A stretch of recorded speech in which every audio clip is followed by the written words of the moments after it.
Hello everyone. Thought I would show my Kegerator setup where I have seltzer water on tap. I also have one keg of beer in here. So let me open her up. Alright, this is a 7 cubic foot freezer. So I have this keg, this Cornelius keg, and this Cornelius keg down here underneath the regulator. Those are both for seltzer water, and I have beer in this one. So, and then I have a 10-pound CO2 tank here. So it all fits very snug, but it all fits. And this dual CO2 regulator, which can regulate 2 different pressures for the CO2. So I can dispense at a real low pressure. I can dispense my beer at a real low pressure, and carbonate at a high pressure. About 45 psi is what I like.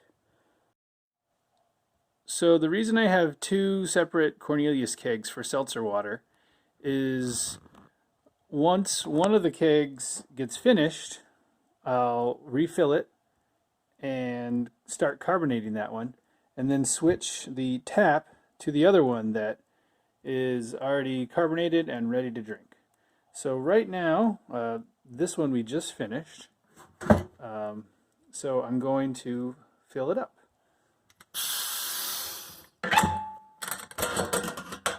with fresh filtered water.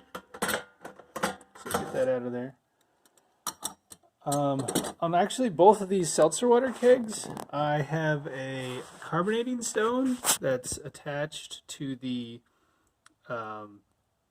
inlet, the CO2 in gas pipe. It's hard to see in there, but I have a carbonating stone on each, and that speeds up the carbonation process for these 5-gallon kegs.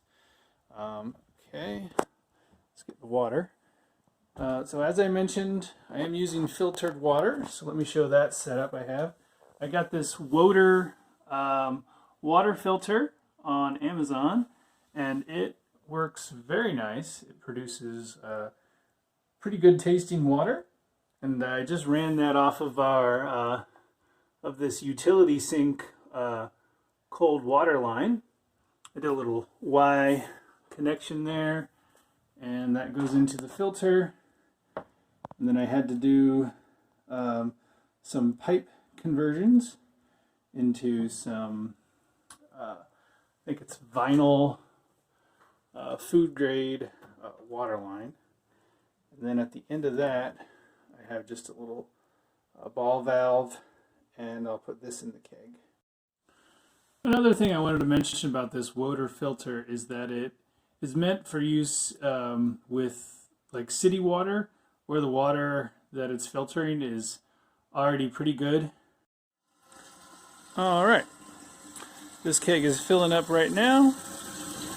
It takes about 3 minutes, a little over 3 minutes to fill this 5-gallon keg. So I'll come back when that's done. Okay, just finished filling this Cornelius keg with filtered water. And if we can see in here, you can see the carbonating stone that is run to the bottom. And as I said, I have that. Let's see if I can get it here. I just have that connected there. All right. I'm going to go ahead and close this up and start carbonating.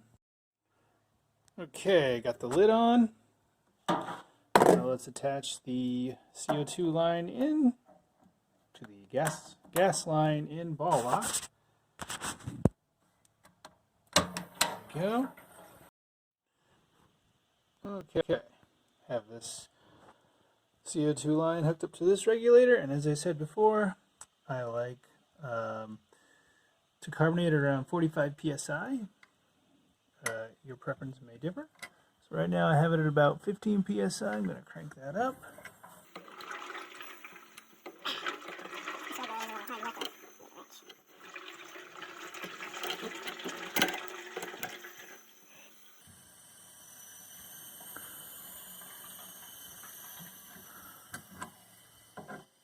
And there we go.